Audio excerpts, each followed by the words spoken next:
Hi friends, welcome to my channel. எல்லாரும் நல்லா இருக்கீங்களா? இன்னைக்கு வந்து சத்துமாவு ரெசிபி தாங்க பார்க்க போறோம். நான் வந்து பாப்பாக்காக சத்துமாவு அரைக்கலாம் அப்படின்னு சொல்லிட்டு அதுக்காக திங்ஸ் எல்லாம் வாங்கிட்டு வந்து வச்சிருக்கோம். என்னென்ன திங்ஸ் வந்து நான் வாங்கியிருக்கேன், எவ்வளோ வெயிட், இது எல்லாமே வந்து டீட்டெயிலாக நம்ம வீடியோவில் பார்க்கலாம். ஓகே, இப்போ வாங்க வீடியோக்குள்ளார போகலாம்.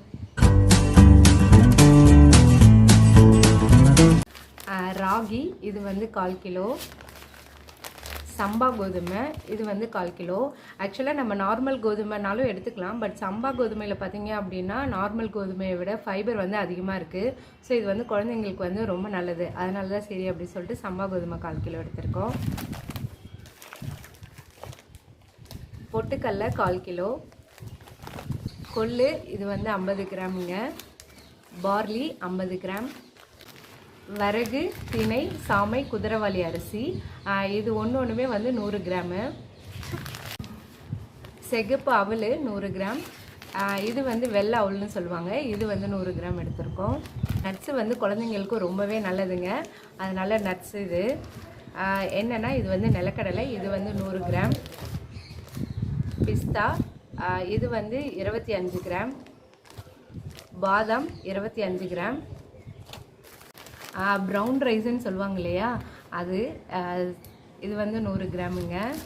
இது வந்து கவுனி அரிசி, இது வந்து 100 கிராம். ஜவ்வரிசி 100 கிராம். வெள்ளை சோளம் இது வந்து 100 கிராம் எடுத்துக்கலாம். கொண்டைக்கடலை 100 கிராம்.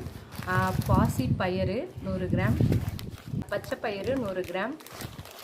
கம்பு 100 கிராம். உளுந்து 100 கிராம். இது வந்து சோயான்னு சொல்லுவாங்க, சோயா பீன்ஸு, இது வந்து 100 கிராம். நம்ம வாங்கியிருக்க திங்ஸ் எல்லாத்தையுமே வந்து ஃபஸ்ட்டு வந்து ஒன்று ஒன்றா வந்து குப்பை இருக்கா, தூசு இருக்கா, இல்லை ஏதாவது மண் இருக்கா அப்படின்னு சொல்லிட்டு ஃபஸ்ட்டு செக் பண்ணிக்கோங்க. அதுக்கப்புறம் வந்து தனித்தனியாக வாஷ் பண்ணி நிழல்ல வந்து காய வச்சுட்டு ஜஸ்ட் ஒரு ஃபேன் காற்றுல ஆற விட்டுட்டு அதுக்கப்புறம் அரைக்கலாம். நான் அது வந்து எப்படி பண்ணுறது அப்படின்னு சொல்லிட்டு சொல்கிறேன் உங்களுக்கு. இந்த எல்லா திங்ஸையும் சேர்த்து தாங்க சத்து மாவு செய்ய போகிறோம். பொட்டுக்கடலை, அவல் மட்டும் வாஷ் பண்ணக்கூடாது, அப்படியே வறுத்து எடுத்தால் போதும். மற்றபடி எல்லாமே வந்து நீங்கள் வாஷ் பண்ணிக்கலாம். வேர்க்கடலை வந்து நான் வறுத்ததே வாங்கிட்டேன், ஸோ வந்து அதோட தோல் மட்டும்தான் எடுக்க போகிறேன். எனக்கு இது எல்லாத்துக்கும் க்ளீன் பண்ணுறதுக்கு பார்த்திங்கன்னா 3/4 மணி நேரம் எடுத்துருச்சுங்க. ராகியில் வந்து குட்டி குட்டியாக கல் இருந்தது. நான் வந்து இதில் மொத்தம் வந்து 24 பொருள் வந்து சேர்த்துருக்கேங்க. ஏலக்காய் வந்து ஆப்ஷனல், உங்களுக்கு வேணும்னா சேர்த்துக்கலாம், இல்லைன்னா இல்லை. ஸோ ஏலக்காய் இல்லாமல் மொத்தம் 24 திங்ஸ் வரும். இதெல்லாம் க்ளீன் பண்ணதுக்கப்புறம் நல்லா வாஷ் பண்ணிவிட்டு அந்த தண்ணியை நல்லா வடிச்சிருங்க.